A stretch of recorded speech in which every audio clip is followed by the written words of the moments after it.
Punjabi radio USA ਸੁਣ ਰਹੇ ਸਾਰੇ ਹੀ ਸਰੋਤਿਆਂ ਨੂੰ ਮੇਰੇ ਜਗਮੋਹਨ ਸਿੰਘ ਵੱਲੋਂ ਪਿਆਰ ਭਰੀ ਸਤਿ ਸ਼੍ਰੀ ਅਕਾਲ। ਅੱਜ 13 ਫਰਵਰੀ ਦਿਨ ਸੋਮਵਾਰ ਪ੍ਰੋਗਰਾਮ ਲੈ ਕੇ ਹਾਜ਼ਰ ਹਾਂ ਅਪਡੇਟ ਅਮਰੀਕਾ, ਜਿਸ ਦੇ ਵਿੱਚ ਤੁਹਾਨੂੰ ਵਰਲਡ ਨਿਊਜ਼, ਅਮਰੀਕਾ ਦੀਆਂ ਨਿਊਜ਼, ਮੌਸਮ ਦੇ ਬਾਰੇ ਜਾਣਕਾਰੀ, ਇਕਨੋਮੀ ਦੀ ਜਾਣਕਾਰੀ, ਵੱਖ-ਵੱਖ ਕੰਟਰੀ ਦੇ ਹਿਸਾਬ ਨਾਲ ਕਰੰਸੀ ਐਕਸਚੇਂਜ ਰੇਟ ਅਤੇ ਸੋਨੇ ਤੇ ਚਾਂਦੀ ਦੇ ਭਾਅ ਦੱਸਾਂਗੇ। ਖਬਰਾਂ ਦੀ ਸ਼ੁਰੂਆਤ ਕਰਨ ਤੋਂ ਪਹਿਲਾਂ ਧੰਨਵਾਦ ਕਰਦੇ ਹਾਂ ਆਪਣੇ ਅੱਜ ਦੇ ਸਪਾਂਸਰ ਦਾ, ਜਿਨ੍ਹਾਂ ਨੇ ਇਸ ਪ੍ਰੋਗਰਾਮ ਦੇ ਵਿੱਚ ਸਹਿਯੋਗ ਪਾਇਆ। ਅੱਜ ਦੀਆਂ ਖਬਰਾਂ ਨੂੰ ਸਪਾਂਸਰ ਕਰ ਰਹੇ ਹਨ ਖਾਲਸਾ ਇੰਸ਼ੋਰੈਂਸ ਏਜੰਸੀ ਵਾਲੇ ਸੈਨ ਹੋਜ਼ੇ ਤੋਂ, ਜਿਨ੍ਹਾਂ ਤੋਂ ਕਿਸੇ ਵੀ ਤਰ੍ਹਾਂ ਦੀ ਇੰਸ਼ੋਰੈਂਸ ਦੀ ਜਾਣਕਾਰੀ ਦੇ ਲਈ ਤੁਸੀਂ ਕਾਲ ਕਰ ਸਕਦੇ ਹੋ 408 272 2500 ਤੇ। ਇਸ ਦੇ ਨਾਲ ਸੰਤੋਖ ਸਿੰਘ ਵਾਸੀ ਪਰਮਜੀਤ ਕੌਰ ਜੀ ਵਾਸੀ ਫਰੀਮਾਉਂਟ ਤੋਂ, ਮਨਜੀਤ ਸਿੰਘ ਨਰਿੰਦਰ ਕੌਰ ਕਲਾਰ ਜੀ ਕਲੋਵਿਸ ਤੋਂ ਅਤੇ ਸਰਬਜੀਤ ਸਿੰਘ ਵਾਸੀ ਜੀ ਐਟਵਾਟਰ ਤੋਂ। ਜੇਕਰ ਤੁਸੀਂ ਵੀ ਇਸ ਪ੍ਰੋਗਰਾਮ ਨੂੰ ਜਾਂ ਪੰਜਾਬੀ ਰੇਡੀਓ USA ਦੇ ਕਿਸੇ ਵੀ ਹੋਰ ਪ੍ਰੋਗਰਾਮ ਨੂੰ ਸਪਾਂਸਰ ਕਰਨਾ ਚਾਹੁੰਦੇ ਹੋ ਤਾਂ ਤੁਸੀਂ ਕਾਲ ਕਰ ਸਕਦੇ ਹੋ 408 722 7698 ਤੇ, ਜਾਂ ਫਿਰ ਈਮੇਲ ਕਰ ਸਕਦੇ ਹੋ ਸਾਡੇ ਈਮੇਲ ਐਡਰੈਸ info@punjabiradiousa.com ਤੇ।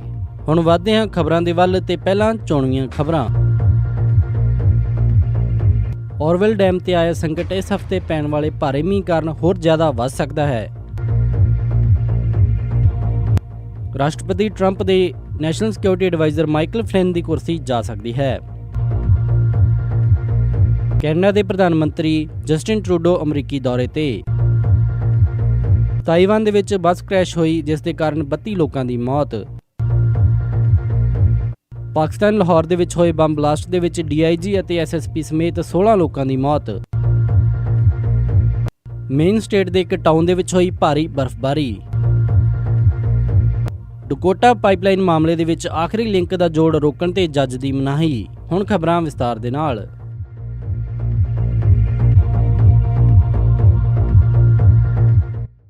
ਔਰੋਵਿਲ ਡੈਮ ਦੇ ਸਪਿਲਵੇ ਦੇ ਵਿੱਚ ਹੋਈ ਲੀਕੇਜ ਦੇ ਕਾਰਨ ਰਾਤ ਤਕਰੀਬਨ 1,88,000 ਨਿਵਾਸੀਆਂ ਨੂੰ ਇਵੈਕੂਏਟ ਕਰਵਾਇਆ ਗਿਆ, ਜਿਸ ਦੇ ਵਿੱਚ ਔਰੋਵਿਲ ਤੋਂ ਲੈ ਕੇ ਯੂਬਾ ਸਿਟੀ, ਗ੍ਰਿਡਲੀ, ਲਾਈਵ ਓਕ ਅਤੇ ਹੋਰ ਕਈ ਸ਼ਹਿਰ ਆਉਂਦੇ ਹਨ। ਤਾਜ਼ਾ ਜਾਣਕਾਰੀ ਮੁਤਾਬਿਕ ਪਾਣੀ ਦਾ ਲੈਵਲ ਤਕਰੀਬਨ 894 ਫੁੱਟ ਆ ਚੁੱਕਿਆ ਹੈ ਤੇ ਲਗਾਤਾਰ ਡੈਮ ਦੇ ਵਿੱਚੋਂ ਪਾਣੀ ਕੱਟ ਕਰਨ ਦੇ ਲਈ 1 ਲੱਖ ਕਿਊਸਿਕ ਫੁੱਟ ਪਰ ਸੈਕਿੰਡ ਪਾਣੀ ਡੈਮ ਦੇ ਵਿੱਚੋਂ ਛੱਡਿਆ ਜਾ ਰਿਹਾ ਹੈ। ਡਿਪਾਰਟਮੈਂਟ ਆਫ ਵਾਟਰ ਰਿਸੋਰਸਿਸ ਦੀ ਕੀਤੀ ਗਈ ਪ੍ਰੈਸ ਕਾਨਫਰੰਸ ਦੇ ਮੁਤਾਬਿਕ ਉਹਨਾਂ ਦਾ ਟੀਚਾ ਪਾਣੀ ਦੇ ਲੈਵਲ ਨੂੰ ਤਕਰੀਬਨ 50 ਫੁੱਟ ਥੱਲੇ ਕਰਨਾ ਹੈ। ਹਾਲਾਂਕਿ ਡੈਮ ਦੇ ਵਿੱਚ ਪਈ ਦਰਾਰ ਦੇ ਉੱਤੇ ਕਾਬੂ ਪਾਇਆ ਜਾ ਚੁੱਕਿਆ ਹੈ ਤੇ ਲਗਾਤਾਰ ਉਸ ਨੂੰ ਹੋਰ ਭਰਨ ਦੀ ਤਿਆਰੀ ਹੈਲੀਕਾਪਟਰਸ ਦੁਆਰਾ ਕੀਤੀ ਜਾ ਰਹੀ ਹੈ, ਪਰ ਹਜੇ ਵੀ ਅਥਾਰਟੀਜ਼ ਨੇ ਕਿਹਾ ਹੈ ਕਿ ਸੰਕਟ ਬਣਿਆ ਹੋਇਆ ਹੈ ਅਤੇ ਆਉਣ ਵਾਲੇ ਇਸ ਹਫ਼ਤੇ ਦੇ ਵਿੱਚ ਮਿਲ ਰਹੇ ਵੈਦਰ ਫੋਰਕਾਸਟ ਤੋਂ ਪਤਾ ਲੱਗਦਾ ਹੈ ਕਿ ਵੀਰਵਾਰ, ਸ਼ੁੱਕਰਵਾਰ ਆ ਰਹੇ ਸਟਾਰਮ ਕਰਕੇ ਡੈਮ ਦੀ ਸਥਿਤੀ ਜ਼ਿਆਦਾ ਵਿਗੜ ਸਕਦੀ ਹੈ, ਜਿਸ ਦੇ ਕਾਰਨ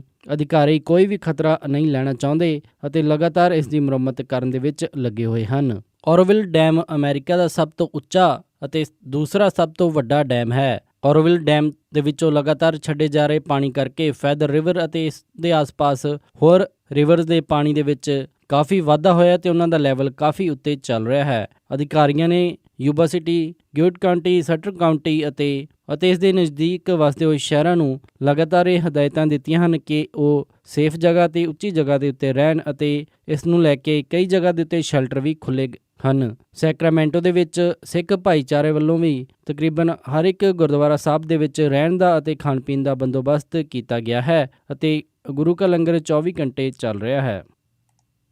ਰਾਸ਼ਟਰਪਤੀ ਡੋਨਲਡ ਟਰੰਪ ਦੁਆਰਾ ਲਾਏ ਗਏ ਨੈਸ਼ਨਲ ਸਿਕਿਉਰਿਟੀ ਐਡਵਾਈਜ਼ਰ ਮਾਈਕਲ ਫਲਿਨ ਦੀ ਕੁਰਸੀ ਜਾਣ ਦੀ ਤਿਆਰੀ ਚੱਲ ਰਹੀ ਹੈ। ਹਾਲਾਂਕਿ ਡੋਨਲਡ ਟਰੰਪ ਇਸ ਮਾਮਲੇ ਦੇ ਉੱਤੇ ਪੂਰੀ ਨਜ਼ਰ ਬਣਾ ਕੇ ਰੱਖੇ ਹੋਏ ਹਨ ਅਤੇ ਮਾਈਕਲ ਫਲਿਨ ਦੇ ਨਾਲ ਪੂਰੇ ਹਾਲਾਤ ਦੇ ਉੱਤੇ ਉਹ ਲਗਾਤਾਰ ਸਰਕਾਰ ਦੇ ਨਾਲ ਗੱਲਬਾਤ ਕਰ ਰਹੇ ਹਨ। ਵਾਈਟ ਹਾਊਸ ਤੋਂ ਆਈ ਇੱਕ ਸਟੇਟਮੈਂਟ ਦੇ ਮੁਤਾਬਿਕ ਉਪ ਰਾਸ਼ਟਰਪਤੀ ਮਾਈਕ ਪੈਂਸ ਨੂੰ ਮਿਸਲੀਡ ਕਰਦੇ ਹੋਏ ਰਸ਼ੀਆ ਦੇ ਨਾਲ ਸੈਂਕਸ਼ਨ ਦੇ ਉੱਤੇ ਸਿੱਧੀ ਗੱਲਬਾਤ ਕਰਨ ਦੇ ਕਰਕੇ ਮਾਈਕਲ ਫਲਿਨ ਦੇ ਉੱਤੇ ਕਾਂਗਰਸ ਵੱਲੋਂ ਅਤੇ ਸਰਕਾਰ ਦੇ ਵੱਲੋਂ ਕਾਫੀ ਤਿੱਖੇ ਹਮਲੇ ਕੀਤੇ ਗਏ ਹਨ। ਦੱਸਿਆ ਜਾਂਦਾ ਹੈ ਕਿ ਜਦੋਂ ਤੱਕ ਡੋਨਲਡ ਟਰੰਪ ਨੇ ਹਜੇ ਸਹੁੰ ਨਹੀਂ ਚੱਕੀ ਸੀ, ਉਸ ਤੋਂ ਪਹਿਲਾਂ ਹੀ ਮਾਈਕਲ ਫਲਿਨ ਨੇ ਰਸ਼ੀਆ ਦੇ ਐਂਬੈਸਡਰ ਦੇ ਨਾਲ ਸੈਂਕਸ਼ਨ ਦੇ ਬਾਰੇ ਗੱਲਬਾਤ ਕੀਤੀ ਅਤੇ ਉਪ ਰਾਸ਼ਟਰਪਤੀ ਮਾਈਕ ਪੈਂਸ ਨੂੰ ਇਸ ਦੀ ਜਾਣਕਾਰੀ ਨਹੀਂ ਦਿੱਤੀ ਗਈ ਅਤੇ ਉਹਨਾਂ ਨੂੰ ਗੁੰਮਰਾਹ ਕੀਤਾ ਗਿਆ। ਵਾਈਟ ਹਾਊਸ ਦੇ ਪ੍ਰੈਸ ਸੈਕਟਰੀ ਸ਼ੌਨ ਸਪਾਈਸਰ ਨੇ ਕਿਹਾ ਹੈ ਕਿ ਰਾਸ਼ਟਰਪਤੀ ਡੋਨਾਲਡ ਟਰੰਪ ਲਗਾਤਾਰ ਇਸ ਦੇ ਨਾਲ ਉਪ ਰਾਸ਼ਟਰਪਤੀ ਅਤੇ ਜਨਰਲ ਦੋਨਾਂ ਦੇ ਨਾਲ ਹੀ ਗੱਲਬਾਤ ਕਰ ਰਹੇ ਹਨ। ਟਰੰਪ ਐਡਮਿਨਿਸਟ੍ਰੇਸ਼ਨ ਦੇ ਕਈ ਅਧਿਕਾਰੀ ਇਸ ਗੱਲ ਦਾ ਵੀ ਅੰਦੇਸ਼ਾ ਲਾ ਰਹੇ ਹਨ ਕਿ ਸ਼ਾਇਦ ਤੱਕ ਮਾਈਕਲ ਫਲਿਨ ਨੇ ਵਾਈਟ ਹਾਊਸ ਦੇ ਅਧਿਕਾਰੀਆਂ ਨੂੰ ਵੀ ਹਨੇਰੇ ਦੇ ਵਿੱਚ ਰੱਖਦੇ ਹੋਏ ਰਸ਼ੀਆ ਦੇ ਨਾਲ ਸਿੱਧੇ ਗੱਲਬਾਤ ਕੀਤੀ ਹੈ। ਕੈਨੇਡਾ ਦੇ ਪ੍ਰਧਾਨ ਮੰਤਰੀ ਜਸਟਿਨ ਟਰੂਡੋ ਨੇ ਅਮਰੀਕਾ ਦਾ ਦੌਰਾ ਕਰਦੇ ਹੋਏ ਰਾਸ਼ਟਰਪਤੀ ਡੋਨਾਲਡ ਟਰੰਪ ਅਤੇ ਉਹਨਾਂ ਦੀ ਬੇਟੀ ਇਵਾਂਕਾ ਟਰੰਪ ਦੇ ਨਾਲ ਕਈ ਅਹਿਮ ਮੁੱਦਿਆਂ ਦੇ ਉੱਤੇ ਗੱਲਬਾਤ ਕੀਤੀ। ਦੱਸਿਆ ਜਾਂਦਾ ਕਿ ਇਸ ਮੀਟਿੰਗ ਦੇ ਵਿੱਚ ਉਹਨਾਂ ਨੇ ਕਈ ਮੁੱਦਿਆਂ ਦੇ ਉੱਤੇ ਆਪਸੀ ਦੂਰੀਆਂ ਖਤਮ ਕਰਨ ਦੀ ਕੋਸ਼ਿਸ਼ ਕੀਤੀ। ਜਿੱਥੇ ਕਿ ਡੋਨਾਲਡ ਟਰੰਪ ਨੇ ਲਗਾਤਾਰ ਅਮਰੀਕਾ ਦੇ ਵਿੱਚ ਵੀ ਰਿਫਿਊਜੀਜ਼ ਨੂੰ ਆਉਣ ਤੋਂ ਰੋਕਣ ਦੀ ਗੱਲਬਾਤ ਕਹੀ ਹੈ, ਉੱਥੇ ਹੀ ਉਹਨਾਂ ਨੇ ਕੈਨੇਡਾ ਦੇ ਪ੍ਰਧਾਨ ਮੰਤਰੀ ਜਸਟਿਨ ਟਰੂਡੋ ਦੇ ਨਾਲ ਵੀ ਕੈਨੇਡਾ ਦੇ ਵਿੱਚ ਰਿਫਿਊਜੀਜ਼ ਨੂੰ ਰੋਕਣ ਦੀ ਗੱਲਬਾਤ ਕਹੀ ਅਤੇ ਉਹਨਾਂ ਨੇ ਕਿਹਾ ਕਿ ਆਉਣ ਵਾਲੇ ਰਿਫਿਊਜੀਜ਼ ਦੇ ਵਿੱਚ ਅੱਤਵਾਦੀ ਉਹਨਾਂ ਮੁਸਲਿਮ ਕੰਟਰੀਜ਼ ਤੋਂ ਆ ਸਕਦੇ ਹਨ ਅਤੇ ਉਹ ਕੈਨੇਡਾ ਦੇ ਰਾਹੀਂ ਅਮਰੀਕਾ ਦੇ ਵਿੱਚ ਦਾਖਲ ਹੋ ਸਕਦੇ ਹਨ। ਜਦੋਂ ਕਿ ਪ੍ਰੈਸ ਕਾਨਫਰੰਸ ਦੇ ਦੌਰਾਨ ਰਾਸ਼ਟਰਪਤੀ ਡੋਨਾਲਡ ਟਰੰਪ ਤੋਂ ਇਹ ਸਵਾਲ ਪੁੱਛਿਆ ਗਿਆ ਕਿ ਕੀ ਨਾਰਥ ਅਮਰੀਕਨ ਬਾਰਡਰ ਯਾਨੀ ਕਿ ਅਮਰੀਕਾ ਤੇ ਕੈਨੇਡਾ ਦਾ ਬਾਰਡਰ ਉਹਨਾਂ ਨੂੰ ਇਨਸਿਕਿਉਰ ਲੱਗਦਾ ਹੈ, ਤਾਂ ਇਸ ਸਵਾਲ ਨੂੰ ਰਾਸ਼ਟਰਪਤੀ ਡੋਨਾਲਡ ਟਰੰਪ ਨੇ ਪੂਰੀ ਤਰ੍ਹਾਂ ਟਾਲ ਦਿੱਤਾ। ਉਧਰ ਹੀ ਕੈਨੇਡਾ ਦੇ ਪ੍ਰਧਾਨ ਮੰਤਰੀ ਜਸਟਿਨ ਟਰੂਡੋ ਨੇ ਵੀ ਕਿ ਕੀ ਉਹ ਡੋਨਾਲਡ ਟਰੰਪ ਦੇ ਨਾਲ ਸਹਿਮਤ ਹੁੰਦੇ ਹਨ ਜਾਂ ਨਹੀਂ, ਇਸ ਦੇ ਉੱਤੇ ਕੋਈ ਵੀ ਜਵਾਬ ਨਹੀਂ ਦਿੱਤਾ ਤੇ ਉਸ ਸਵਾਲ ਨੂੰ ਟਾਲਦੇ ਹੋਏ ਅੱਗੇ ਲੰਘ ਗਏ। ਇਸ ਦੇ ਨਾਲ ਜਸਟਿਨ ਟਰੂਡੋ ਨੇ ਕਿਹਾ ਕਿ ਕੈਨੇਡਾ ਦਾ ਹਮੇਸ਼ਾ ਤੋਂ ਹੀ ਅਮਰੀਕਾ ਦੇ ਨਾਲ ਪੋਲੀਟੀਕਲ ਅਤੇ ਇਕਨੋਮਿਕ ਕਲੋਜ਼ ਲਿੰਕ ਬਣਾਉਣ ਦਾ ਏਜੰਡਾ ਰਿਹਾ ਹੈ ਤੇ ਉਹ ਇਸੇ ਦੇ ਉੱਤੇ ਹੀ ਕੰਮ ਕਰਨਗੇ। ਅਤੇ ਉਹਨਾਂ ਨੇ ਕਿਹਾ ਕਿ ਨਾਫਟਾ ਅਤੇ ਹੋਰ ਕਈ ਟ੍ਰੀਟੀਜ਼ ਜਿਸ ਦੇ ਕਾਰਨ ਅਮਰੀਕਾ ਅਤੇ ਕੈਨੇਡਾ ਦੀਆਂ ਟ੍ਰੇਡ ਟ੍ਰੀਟੀਜ਼ ਇਫੈਕਟ ਹੋਣਗੀਆਂ ਅਤੇ ਡੋਨਾਲਡ ਟਰੰਪ ਦੀ ਪਾਲਿਸੀਜ਼ ਦੇ ਤਹਿਤ ਕੈਨੇਡਾ ਦਾ ਇਸ ਨੂੰ ਨੁਕਸਾਨ ਹੋਵੇਗਾ, ਤਾਂ ਜਸਟਿਨ ਟਰੂਡੋ ਨੇ ਕਿਹਾ ਕਿ ਉਹ ਇਸੇ ਦੀ ਨੈਗੋਸ਼ੀਏਸ਼ਨ ਕਰਨ ਦੇ ਲਈ ਰਾਸ਼ਟਰਪਤੀ ਡੋਨਾਲਡ ਟਰੰਪ ਦੇ ਨਾਲ ਗੱਲਬਾਤ ਕਰਨਗੇ। ਅਤੇ ਰਾਸ਼ਟਰਪਤੀ ਡੋਨਾਲਡ ਟਰੰਪ ਨੇ ਵੀ ਕਿਹਾ ਕਿ ਉਹ ਨਾਫਟਾ ਡੀਲ ਨੂੰ ਥੋੜ੍ਹਾ ਜਿਹਾ ਬਦਲਦੇ ਹੋਏ ਜਿਸ ਦੇ ਨਾਲ ਕਿ ਸਦਰਨ ਬਾਰਡਰ ਤੋਂ ਜ਼ਿਆਦਾ ਨੁਕਸਾਨ ਹੁੰਦਾ ਹੈ ਉਸ ਦੇ ਵਿੱਚ ਤਬਦੀਲੀਆਂ ਕਰਨਗੇ। ਅਤੇ ਉਹਨਾਂ ਨੇ ਇਹ ਵੀ ਭਰੋਸਾ ਦਿਵਾਇਆ ਕਿ ਕੈਨੇਡਾ ਦੇ ਨਾਲ ਉਹ ਆਪਣਾ ਵਪਾਰ ਉਸੇ ਤਰ੍ਹਾਂ ਕਾਇਮ ਰੱਖਣਗੇ। ਤਾਈਵਾਨ ਦੇ ਵਿੱਚ ਇੱਕ ਟੂਰਿਸਟ ਬੱਸ ਕ੍ਰੈਸ਼ ਹੋਣ ਕਰਕੇ 32 ਲੋਕਾਂ ਦੀ ਮੌਤ ਹੋ ਗਈ। ਤਾਈਵਾਨ ਦੀ ਰਾਜਧਾਨੀ ਤਾਈਪੀ ਦੇ ਵਿੱਚ ਇੱਕ ਟੂਰਿਸਟ ਬੱਸ ਕ੍ਰੈਸ਼ ਕਰ ਗਈ ਜਿਸ ਦੇ ਕਾਰਨ 32 ਲੋਕ ਦੇ ਮਾਰੇ ਜਾਣ ਅਤੇ ਹੋਰ ਕਈ ਲੋਕਾਂ ਦੇ ਜ਼ਖਮੀ ਹੋਣ ਦੀ ਖਬਰ ਆਈ ਹੈ। ਇਸ ਬੱਸ ਦੇ ਵਿੱਚ ਜ਼ਿਆਦਾਤਰ ਸੀਨੀਅਰ ਸਿਟੀਜ਼ਨ ਸਵਾਰ ਸਨ। ਫਾਇਰ ਡਿਪਾਰਟਮੈਂਟ ਨੇ ਨਿਊਜ਼ ਏਜੰਸੀਜ਼ ਨੂੰ ਦੱਸਿਆ ਕਿ ਹਸਪੀਟਲ ਦੇ ਵਿੱਚ ਇਸ ਸਮੇਂ 12 ਲੋਕਾਂ ਦਾ ਇਲਾਜ ਚੱਲ ਰਿਹਾ ਹੈ ਜੋ ਕਿ ਇਸ ਬੱਸ ਕ੍ਰੈਸ਼ ਦੇ ਵਿੱਚ ਜ਼ਖਮੀ ਹੋਏ ਸਨ। ਹਜੇ ਤੱਕ ਇਸ ਹਾਦਸੇ ਦੇ ਕਾਰਨਾਂ ਦਾ ਪਤਾ ਨਹੀਂ ਲੱਗਿਆ ਤੇ ਪੁਲਿਸ ਨੇ ਕਿਹਾ ਹੈ ਕਿ ਇਸ ਦੀ ਜਾਂਚ ਬਿਠਾ ਦਿੱਤੀ ਗਈ ਹੈ। ਜਿਸ ਤਰ੍ਹਾਂ ਹੀ ਇਸ ਦੀ ਕੁਝ ਵੀ ਖਬਰ ਆਉਂਦੀ ਹੈ ਉਸ ਨੂੰ ਫੌਰਨ ਅਪਡੇਟ ਕੀਤਾ ਜਾਏਗਾ। ਇਸ ਤੋਂ ਪਹਿਲਾਂ ਤਾਈਵਾਨ ਦੇ ਵਿੱਚ ਚਾਈਨਾ ਤੋਂ ਆ ਰਹੀ ਇੱਕ ਬੱਸ ਕ੍ਰੈਸ਼ ਹੋ ਗਈ ਸੀ ਜਿਸ ਦੇ ਵਿੱਚ 26 ਲੋਕ ਮਾਰੇ ਗਏ ਸਨ। ਪਾਕਿਸਤਾਨ ਦੇ ਲਾਹੌਰ ਦੇ ਵਿੱਚ ਹੋਏ ਬੰਬ ਬਲਾਸਟ ਦੇ ਵਿੱਚ DIG ਅਤੇ SSP ਸਮੇਤ 16 ਲੋਕਾਂ ਦੇ ਮਾਰੇ ਜਾਣ ਅਤੇ 60 ਲੋਕਾਂ ਦੇ ਜ਼ਖਮੀ ਹੋਣ ਦੀ ਖਬਰ ਆਈ ਹੈ ਅਤੇ ਇਸ ਹਮਲੇ ਦੀ ਜ਼ਿੰਮੇਵਾਰੀ ਪਾਕਿਸਤਾਨ ਦੇ ਤਾਲਿਬਾਨੀ ਗੁੱਟ ਜਮਾਤ ਉਲ ਅਹਿਰਾਰ ਨੇ ਲਈ ਹੈ। ਦੱਸਿਆ ਜਾਂਦਾ ਹੈ ਕਿ ਲਾਹੌਰ ਦੇ ਅਸੈਂਬਲੀ ਦੇ ਬਾਹਰ ਇੱਕ ਧਰਨਾ ਪ੍ਰਦਰਸ਼ਨ ਕੀਤਾ ਜਾ ਰਿਹਾ ਸੀ ਜਿੱਥੇ ਕਾਫੀ ਤੇਜ਼ ਧਮਾਕਾ ਹੋਇਆ ਅਤੇ ਇਸ ਦੇ ਵਿੱਚ ਕਾਫੀ ਲੋਕ ਮਾਰੇ ਗਏ। ਇਸ ਧਮਾਕੇ ਦੇ ਵਿੱਚ DIG ਅਹਿਮਦ ਮੁਬੀਨ ਅਤੇ SSP ਜਾਹਿਦ ਗੁੰਡਾਲ ਇਹਨਾਂ ਦੇ ਸਮੇਤ 10 ਹੋਰ ਲੋਕਾਂ ਦੀ ਮੌਤ ਹੋ ਗਈ ਅਤੇ ਹੋਰ ਕਈ ਲੋਕ ਇਸ ਦੇ ਵਿੱਚ ਜ਼ਖਮੀ ਹੋਏ ਹਨ। ਦੱਸਿਆ ਜਾਂਦਾ ਹੈ ਕਿ ਇਸ ਧਰਨਾ ਪ੍ਰਦਰਸ਼ਨ ਦੇ ਵਿੱਚ ਫਾਰਮਾਸਿਊਟੀਕਲ ਕੰਪਨੀਜ਼ ਅਤੇ ਦੁਕਾਨਦਾਰ ਮੈਡੀਕਲ ਡਰੱਗ ਬਿੱਲ ਨੂੰ ਲੈ ਕੇ ਪ੍ਰਦਰਸ਼ਨ ਕਰ ਰਹੇ ਸਨ ਅਤੇ ਉੱਥੇ ਆਏ ਇੱਕ ਬਾਈਕ ਸਵਾਰ ਨੇ ਉੱਥੇ ਆਤਮਘਾਤੀ ਹਮਲਾ ਕੀਤਾ। ਮੇਨ ਦੇ ਇੱਕ ਸ਼ਹਿਰ ਦੇ ਵਿੱਚ ਰਿਕਾਰਡ ਤੋੜ ਬਰਫ਼ਬਾਰੀ ਹੋਈ ਹੈ ਤੇ ਦੱਸਿਆ ਜਾਂਦਾ ਹੈ ਕਿ ਇੱਥੇ ਤਕਰੀਬਨ 30 ਇੰਚ ਬਰਫ਼ਬਾਰੀ ਹੋਈ। ਇਸ ਤੋਂ ਪਹਿਲਾਂ ਕੱਲ੍ਹ ਨਾਰਥ ਈਸਟ ਕੋਸਟ ਦੇ ਉੱਤੇ ਬਰਫੀਲਾ ਤੂਫਾਨ ਆਉਣ ਦੀ ਚੇਤਾਵਨੀ ਜਾਰੀ ਕੀਤੀ ਗਈ ਸੀ ਅਤੇ ਦੱਸਿਆ ਜਾਂਦਾ ਹੈ ਕਿ ਆਉਣ ਵਾਲੇ 24 ਘੰਟਿਆਂ ਦੇ ਵਿੱਚ ਇੱਥੇ ਹੋਰ ਜ਼ਿਆਦਾ ਬਰਫ਼ਬਾਰੀ ਹੋ ਸਕਦੀ ਹੈ। ਮੇਨ ਦਾ ਇਹ ਸ਼ਹਿਰ ਬਿਲਕੁਲ ਕੈਨੇਡਾ ਦੇ ਬਾਰਡਰ ਦੇ ਨਾਲ ਲੱਗਦਾ ਹੈ ਅਤੇ ਇਸ ਦੇ ਆਸ-ਪਾਸ ਹੋਰ ਸ਼ਹਿਰਾਂ ਦੇ ਵਿੱਚ 28 ਅਤੇ ਆਈਲੈਂਡ ਫਾਲਸ ਦੇ ਵਿੱਚ 25 ਇੰਚ ਬਰਫ਼ਬਾਰੀ ਹੋਈ। ਮੇਨ ਸ਼ਹਿਰ ਦੇ ਪਾਵਰ ਸਪਲਾਈ ਅਧਿਕਾਰੀਆਂ ਨੇ ਦੱਸਿਆ ਕਿ ਭਾਰੀ ਬਰਫ਼ਬਾਰੀ ਹੋਣ ਦੇ ਬਾਵਜੂਦ ਸ਼ਹਿਰ ਦੀ ਜ਼ਿਆਦਾਤਰ ਪਾਵਰ ਚੱਲ ਰਹੀ ਹੈ ਤੇ ਜਿੰਨੀ ਜ਼ਿਆਦਾ ਪਾਵਰ ਆਊਟੇਜ ਹੋਣ ਦੀ ਉਮੀਦ ਲਾਈ ਜਾ ਰਹੀ ਸੀ ਉਸ ਤੋਂ ਕਾਫੀ ਜ਼ਿਆਦਾ ਰਾਹਤ ਮਿਲੀ ਹੈ। ਇਸ ਦੇ ਨਾਲ ਵਰਮੌਂਟ ਦੇ ਵਿੱਚ ਵੀ ਬਰਫੀਲਾ ਤੂਫਾਨ ਆਉਣ ਦੀ ਪੂਰੀ ਖਬਰ ਦੱਸੀ ਗਈ ਹੈ ਤੇ ਇਸੇ ਤੂਫਾਨ ਦੇ ਕਰਕੇ ਬੋਸਟਨ ਦੇ ਵਿੱਚ ਵੀ ਕਈ ਸਕੂਲ ਬੰਦ ਕੀਤੇ ਗਏ ਸਨ।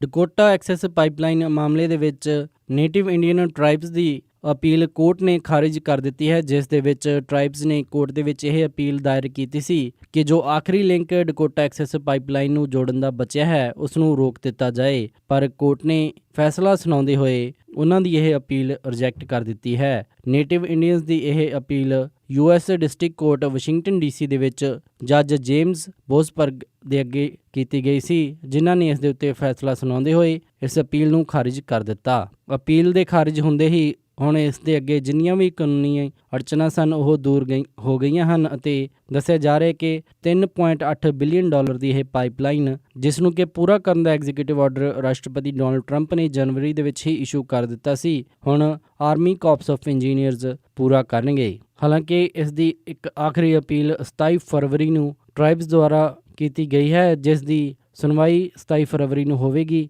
ਅਤੇ ਉਸ ਤੋਂ ਬਾਅਦ ਇਸ ਦਾ ਬਾਕੀ ਬਚਿਆ ਅਧੂਰਾ ਕੰਮ ਪੂਰਾ ਕਰ ਦਿੱਤਾ ਜਾਵੇਗਾ। ਇਸ ਪੂਰੇ ਮਾਮਲੇ ਦੇ ਵਿੱਚ ਐਨਰਜੀ ਟਰਾਂਸਫਰ ਕੰਪਨੀ ਕੋਈ ਵੀ ਕਮੈਂਟ ਦੇਣ ਤੋਂ ਬਚ ਰਹੀ ਹੈ।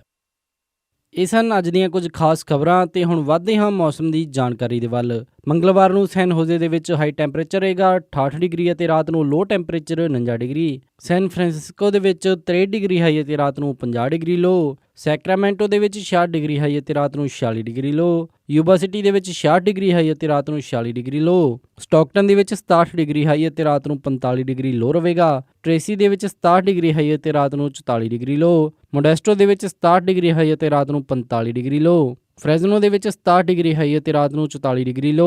ਬੇਕਰਸਫੀਲਡ ਦੇ ਵਿੱਚ 69 ਡਿਗਰੀ ਹਾਈ ਅਤੇ ਰਾਤ ਨੂੰ 47 ਡਿਗਰੀ ਲੋ। ਲਾਸ ਐਂਜਲਸ ਦੇ ਵਿੱਚ 74 ਡਿਗਰੀ ਹਾਈ ਅਤੇ ਰਾਤ ਨੂੰ 52 ਡਿਗਰੀ ਲੋ। ਟਰਕੀ ਦੇ ਵਿੱਚ 44 ਡਿਗਰੀ ਹਾਈ ਅਤੇ ਰਾਤ ਨੂੰ 23 ਡਿਗਰੀ ਲੋ ਰਹੇਗਾ। ਸਾਊਥ ਲੇਕ ਟਾਹੋ ਦੇ ਵਿੱਚ 45 ਡਿਗਰੀ ਹਾਈ ਅਤੇ ਰਾਤ ਨੂੰ 24 ਡਿਗਰੀ ਲੋ। ਪੋਰਟਲੈਂਡ ਓਰੇਗਨ ਦੇ ਵਿੱਚ 52 ਡਿਗਰੀ ਹਾਈ ਅਤੇ ਰਾਤ ਨੂੰ 43 ਡਿਗਰੀ ਲੋ ਰਹੇਗਾ। ਸਿਐਟਲ ਦੇ ਵਿੱਚ 54 ਡਿਗਰੀ ਹਾਈ ਅਤੇ ਰਾਤ ਨੂੰ 44 ਡਿਗਰੀ ਲੋ। ਫਲੈਗਸਟਾਫ ਐਰੀਜ਼ੋਨਾ ਦੇ ਵਿੱਚ 46 ਡਿਗਰੀ ਹਾਈ ਅਤੇ ਰਾਤ ਨੂੰ 26 ਡਿਗਰੀ ਲੋ। ਸਾਲਟ ਲੇਕ ਸਿਟੀ ਯੂਟਾ ਦੇ ਵਿੱਚ 46 ਡਿਗਰੀ ਹਾਈ ਅਤੇ ਰਾਤ ਨੂੰ 27 ਡਿਗਰੀ ਲੋ। ਸ਼ਿਕਾਗੋ ਦੇ ਵਿੱਚ 49 ਡਿਗਰੀ ਹਾਈ ਅਤੇ ਰਾਤ ਨੂੰ 25 ਡਿਗਰੀ ਲੋ ਰਹੇਗਾ ਅਤੇ ਨਿਊਯਾਰਕ ਦੇ ਵਿੱਚ 41 ਡਿਗਰੀ ਹਾਈ ਅਤੇ ਰਾਤ ਨੂੰ 35 ਡਿਗਰੀ ਲੋ।